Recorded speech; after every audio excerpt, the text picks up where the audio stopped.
Okay, so speaking of cases, active cases, let's talk about some cases that we are following right now, and we'll continue to update you guys on each month. I think, Jillian, you have a couple that you want to talk about. Yeah, so I thought that this would be a good segment to kind of add in here just so we can, bring other cases to the forefront of our, listeners' minds. This first one takes place in Bellevue, Washington, about 15 miles east of Seattle. So in July 2020, 48-year-old Baron Lee was walking from his apartment to his car when he heard what sounded like fireworks. When he turned around, he saw a teenage boy holding a gun. The boy shot him twice in the arm and leg. He fell to the ground, and then the boy continued shooting at him 7 more times. These shots hit his arm, legs, torso, and hip. He was laying in the fetal position and somehow managed to survive. But his ordeal was not even close to over then. In October, just 3 months later, prosecutors ended up charging his ex wife, with whom he had been involved in a custody battle, with putting a hit out on him. Her name is Shaerin Rose Kelley. And then police also arrested two 17-year-olds and charged them with trying to kill him in exchange for $13,000. Now, prosecutors say that when Shaerin learned that her ex husband had survived, she met up with the teenagers again and started plotting with them to try again. In fact, one of the teens had sent her a text message and asked when they would be paid after, they had shot him and almost critically injured him. And she responded, quote, "Job unfinished, will need to complete unless it resolves on its own in the next month." She told him that her ex-husband had unfortunately survived, and the teen agreed to try again. But before they could continue with their next attempt, however, they were all arrested. One of the teenagers ended up talking to police and telling the police everything, but the other teenager, along with the ex-wife, just retained attorneys and have refused to talk. So it's a pretty concrete case. There's phone records, emails. She had placed a GPS tracker on her ex-husband's car and then had given that info to one of the teenagers. They're all charged with attempted murder along with some other charges. And we'll see what happens. Like I said, I think it's going to resolve itself quickly. But, that poor husband, or ex-husband, I should say, having to live through that and then knowing that someone he undoubtedly once cared about and shares a child with would try to take his life not once, but multiple times. It sounds like a concrete case, cut and dry, but I want to know what's going on in this lady's head. Like, this reminds me of the story that you did on 2020. Mm, Like, just she was, what was her name? It escapes me now. Um, Dalia Dippolito. right. How could that name escape me?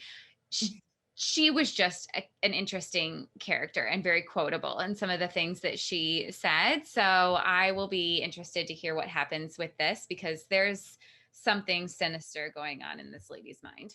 Oh, absolutely. Absolutely. So, another case that I'm following on New Year's Day at a restaurant in Orlando, Florida, a waitress, and I'm probably going to butcher her name, so I'm sorry, but I think her name is Flavane Carvalho, noticed a couple who sat down with a young boy who was 11 years old. The couple ordered food for themselves, but she noticed that they did not order food for the boy. She also noticed that the boy had bruises on his face and arms, and so she was obviously understandably concerned. She ended up going to the back, writing a note that said, "Do you need help?" And then she stood behind the parents and held it up so that the boy could see it. At first, the boy shook his head no, but then he eventually nodded yes. So she went back and called the police. Now, the police came and discovered that the boy was being abused. Not only did he have bruises all over him, but the boy told police some horrific details about what his parents put him through at home. And I'm going to spare you the details. But in addition to being physically abused, the boy said he also wasn't allowed to eat on a regular basis as punishment. He was taken to the hospital where he was found to be at least 20 pounds underweight. His father was arrested on multiple counts of aggravated child abuse and child neglect, and his mother, who admitted to police that she knew about the abuse, was arrested and charged with 2 counts of child neglect. According to Wesh Channel 2 News, the restaurant owner said that the waitress, Flavane Carvalho, wasn't even scheduled to work that day, but she came in after another server called in sick. And the owner also said that the family just happened to be seated at the only table where it would have been possible for her to hold up that sign without the parents seeing it. The Orlando police chief said that had that waitress not called the police, that he believes it would have turned into a homicide investigation. He said that she saved this little boy's life. So when I saw this, I mean, as a mother, I just, what amazing instincts on that waitress to identify a situation and then actually take action on it, to actually call the police and to have that frame of mind and to risk herself. I mean, the parents could have turned around at any moment and seen her holding up this sign. She could have lost her job, maybe worse, who knows. So, they say it takes a village to raise a child, and it just kind of reminds me that we're all responsible for the children of the world in a sense. If you see something like this, it's so imperative to speak up about it. And that woman is an absolute hero in my mind. I definitely have chills listening to this story and just so thankful that she was there and all the stars aligned for her to be able to help that kid, because there are so many situations where there's not somebody to Yeah. help. So I think that whatever happens with this case is a good reminder to anybody that's listening to just be on the lookout. I have 2 kids. I know I'm always focused on them, but if you can just check your surroundings and see what's happening around you, and if something, the saying, like, if you see something, say something, that is real and has saved lives in so many situations. So it sounds like so far this is a good ending for that kid, but follow along, let us know what happens there. Absolutely, I will. Okay, so I'm following a case that I want to talk about really quickly. This is a case about Mollie Tibbetts. So it's close to home for me. I wouldn't say that there's anything particularly fascinating or salacious about this case, but it just is close to my heart. So the suspect in this trial, the case against him is very strong. I don't anticipate anything going awry here, but as I said, it's close to me. So Mollie was a 20-year-old student at the University of Iowa, and at that time, my younger sisters were both students at the University of Iowa. I also went there. So the Hawkeye family is strong. If anything happens to our Hawkeye family, we all feel it. And so in 2018, Mollie was in her hometown of Brooklyn, Iowa. She went out for a jog on a summer night and she was never seen again.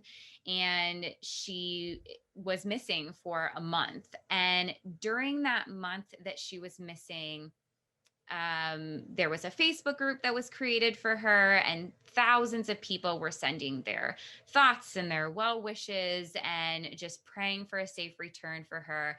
And at one point, it turned a little bit sinister, and there were trolls who were creating fake accounts and making really just very terrible comments, alluding to the fact that she was dead, that she would never see the light of day again. And it was just very unsettling. I remember I was on the Facebook group reading the comments that people were saying. And as I was reading, this comment popped up from this fake Facebook account saying, "You'll never find her."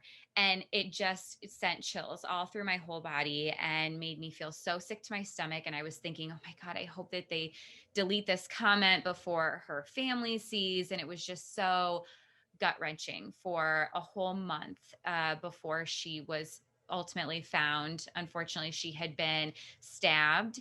And of course, it hit our hometown, our Hawkeye family so hard that this girl just went out for a run and never returned home. And so it was really tough. I followed it then. I'm following it now. They did arrest a suspect and he is on trial. The case is delayed because of COVID and this and that, but I'm following it very closely.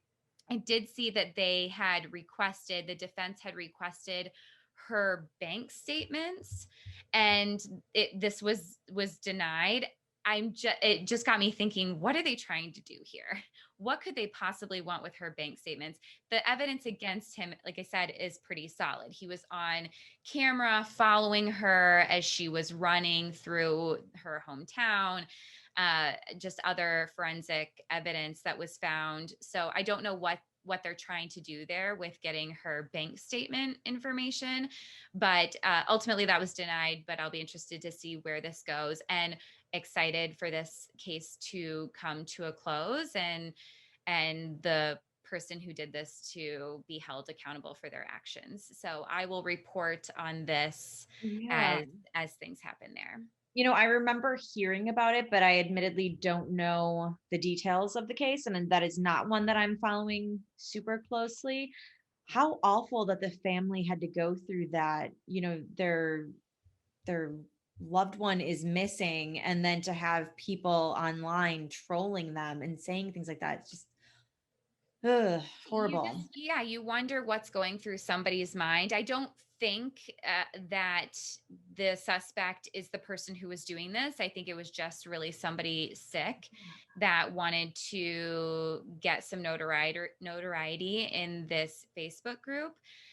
But it was very disturbing, and part of this case, which I don't know that they'll necessarily discuss in any sort of coverage here, but just because I followed it so closely and I saw it happening right away, it just does not sit well with me. And I think in addition to holding the suspect accountable or the murderer accountable, they need to find these trolls who just, thrive on people's pain.